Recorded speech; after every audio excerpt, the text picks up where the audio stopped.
In the 19th century, nestled in the heart of the mountains and surrounded by dense forests, lay a small village.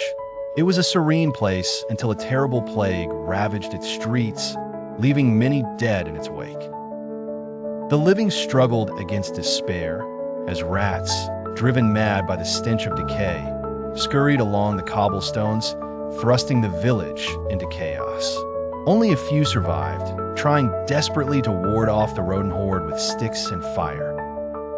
Amidst the turmoil, a weary yet determined doctor did his best to attend to those clinging to life. His steps were heavy as he walked the blood-stained streets, his heart laden with each plea he could not answer. One day, a young soldier, assisting in a fight against the plague, approached the doctor. "What should we do, doctor?" he asked, desperation etched on his face.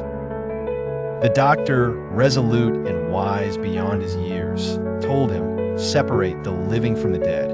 Load the bodies onto carts and burn them outside the village to prevent further spread."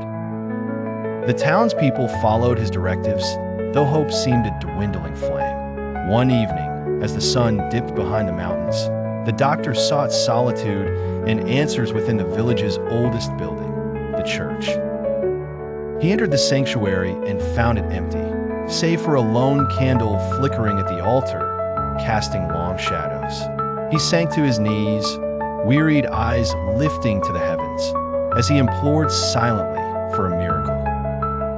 Then, as if in answer to his unspoken plea, a mysterious glow began to swell at the altar. The light bent and stretched into an oval shape, forming a shimmering portal.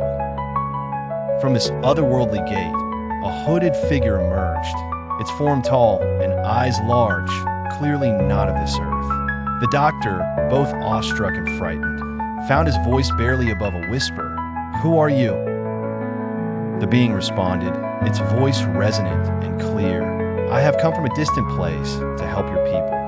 Through this portal, I travel to your world." Without further delay, the celestial visitor moved through the doors of the church, stepping out into the night. A strong wind began to blow through the village, carrying with it a promise of health and healing.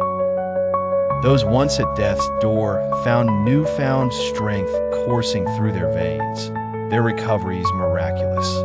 The doctor stood in stunned silence, his disbelief giving way to gratitude. "Thank you," he managed to utter, the words catching in his throat. Though the being responded with humility, "Do not thank me. It was my mission to aid you. Your village has been healed." With that, he turned back toward the portal of light, disappearing as mysteriously as he had arrived.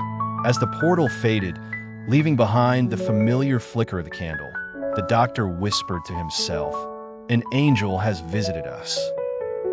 He stepped out into the village, where joy had erupted in the streets. The shadow of despair finally lifted. The people rejoiced, celebrating their miraculous deliverance and a newfound hope brought by their enigmatic savior. Suscríbete y dame un like, así más pueden ver mis historias.